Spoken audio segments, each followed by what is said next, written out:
বন্ধুরা, আমি মিষ্টি আর আপনারা দেখছেন মিষ্টি রান্নাঘর। আজকে আমি আপনাদের দেখাবো ক্রাঞ্চি চিকেন স্টিক। তো তার জন্য আমি কি নিয়েছি, প্রথমে নিয়েছি ব্রেড, তারপরে নিয়েছি ব্রেড ক্রাম, চিকেনের কুচি, চিকেনটা সিদ্ধ করে বয়েলড করে ওটাকে ছোটো ছোটো করে টুকরো করে নিয়েছি, গাজরটা গ্রেট করে নিয়েছি, সিদ্ধ আলুটা গ্রেট করে নিয়েছি, এখানে আছে পেঁয়াজের কুচি, ক্যাপসিকামের কুচি আর লঙ্কার কুচি। আর এখানে ময়দাকে আমি ভীষণ গাঢ় করে গুলে নিয়েছি জল দিয়ে। আর এখানে আছে আমার মেয়োনিজ, এছাড়া এর মধ্যে লাগবে চিলি ফ্লেক্স আর নুন। এবার এই সব মিক্সচারগুলোকে আমি মেখে একটা ফিলিং বানাবো। ফিলিংটা বানিয়ে আপনাদের দেখাবো। আমি পুরো ফিলিংটা রেডি করে নিয়েছি। এটাকে আমি সব কিছু যেগুলো আমি আপনাদের দেখিয়েছি সব একসাথে মেখে এরকম একটা ফিলিং তৈরি করে নিয়েছি। এবার একটা ব্রেড নিয়েছি, ব্রেডের চারদিকটা কেটে নিয়েছি। এবার এরকমভাবে এটাকে মধ্যিখানে দেবো, দিয়ে এটাকে এরকমভাবে মুড়বো হাত দিয়ে চেপে চেপে, ঠিক আছে?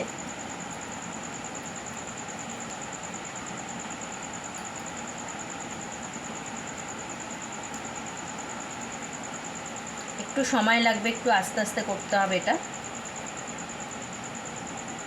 তারপরে এরকম একটা কাঠি, এরকম একটা কাঠ স্টিককে আমি এর মধ্যে এরমভাবে দিয়ে দেবো, দিয়ে এটাকে একটু এরমভাবে ময়দা দিয়ে আস্তে আস্তে করে এটাকে আমি এর সাথে সেট করব। এই যে ময়দার যে আমি গোলাটা বানিয়ে রেখেছি সেই গোলাটাকে আমি এরমভাবে দিয়ে এর সাথে এবার আস্তে আস্তে সেট করবো এরম করে পুরো আইসক্রিমের মতো দেখতে লাগবে। এই যে এরকম করে আমি এটাকে এরমভাবে গোল করে নেব, ঠিক আছে? একটুখানি এই যে ময়দার এটা দিয়ে এরমভাবে এটাকে আমি গোল করব, ঠিক আছে? গোল করে এরকম একটা স্টিক এর ভিতরে দিয়ে দেবো, দিয়ে এটাকে এরমভাবে সেট করব। এটা এরম হয়ে গেছে দেখুন। এটাকে আমি ব্রেড ক্রামটাকে চেপে এর মধ্যে লাগিয়ে নেব, ঠিক আছে? এরমভাবে ঘোরাবো, হাত দিয়ে একটু এরম চেপে এর মধ্যে ব্রেড ক্রামগুলোকে ভালো করে কোট করে নেব, ঠিক আছে?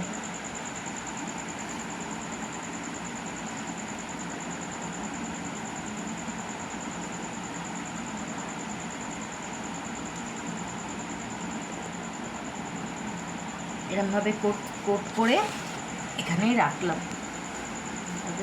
ভালো করে দিয়ে সুন্দর করে চেপে হাত দিয়ে একটু চেপে দেবেন, চেপে দিয়ে এরকম সুন্দর করে কোট করবেন, ঠিক আছে? এরকম হাত দিয়ে একটু চেপে কোট করবেন।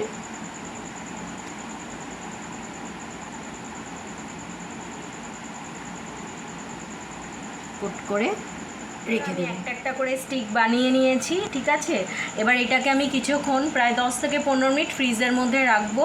আর আপনারা চাইলে এটা স্টোর করেও রাখতে পারেন, কিছু হয় না। এয়ারটাইট একটা টিফিন বক্স নেবেন, ওর মধ্যে রেখে দেবেন, এরকম বানিয়ে রেখে দেবেন, 1 সপ্তাহের মতো থাকে, কোনো প্রবলেম হয় না। আপনারা যখন চাইবেন এটা ভেজে খেতে পারেন। তো এখন আপাতত আমি এটা ফ্রিজের মধ্যে রাখবো 10 থেকে 15 মিনিট। তারপরে এটা রেস্ট দেওয়ার পর আমি এটা ফ্রাই করে কড়াই বসিয়ে দিয়েছি। কড়াইয়ে তেল গরম হয়ে গেছে। এবার আমি আস্তে করে একটা করে ছেড়ে দেবো।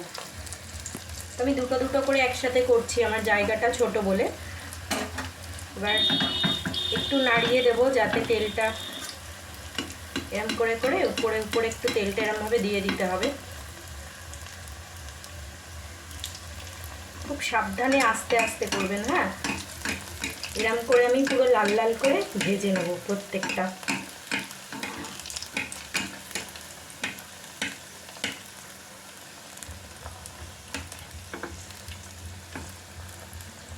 আস্তে ভাজা হবে। ভাজা হয়ে যাওয়ার পর আমি আপনাদের দেখাচ্ছি কিরমভাবে আমি এরকম আস্তে গ্যাসটাকে একটুখানি কমিয়ে, প্রথমে একটু কমিয়ে দেবেন দেওয়ার সময়, তারপরে কিছুক্ষণ পর আপনি ওটাকে আবার বাড়িয়ে দেবেন। আর এরমভাবে কন্টিনিউ তেলটা ওর মধ্যে দিতে থাকবেন। আর খুব আস্তে জিনিসটা খুব নরম, তো খুব আস্তে করবেন, দেখবেন এরকম গোল্ডেন একদম লাল হয়ে যাবে। তারপরে এটাকে তুলবেন। এটা এবার আস্তে দেখুন বন্ধুরা, এরকম লাল করে সব প্রত্যেকটা স্টিক আমি এরকম করে ভেজে নেব। ভেজে আস্তে করে কড়াই থেকে তুলে এবার এরপরে আরও যা আছে একটা করে আমি ভেজে আপনাদের দেখাচ্ছি। বন্ধুরা, আমার ক্রাঞ্চি চিকেন স্টিক রেডি হয়ে গেছে। আপনারা এটা বাড়িতে খুবই ইজি, আপনারা এটা বাড়িতে বানিয়ে খেতেই পারেন মাঝে। আর বাচ্চাদের তো এটা ভীষণই ভালো লাগবে। তো আপনারা এটা বাড়িতে বানান আর আমাকে কমেন্টে প্লিজ জানান আপনাদের কেমন লাগলো এটা খেয়ে। যদি ভালো লাগে তাহলে মিষ্টি রান্নাঘরকে সাবস্ক্রাইব করুন, লাইক করুন, শেয়ার করুন আর প্লিজ আপনারা এটা বানিয়ে খান। আর এটা আপনারা স্টোর করেও রাখতে পারেন, আগেও বলেছি আমি। এটা কিন্তু ভীষণই অনেক ভেজিস আছে এর মধ্যে, এটা কিন্তু বাচ্চাদের জন্য খুবই ভালো। ধন্যবাদ।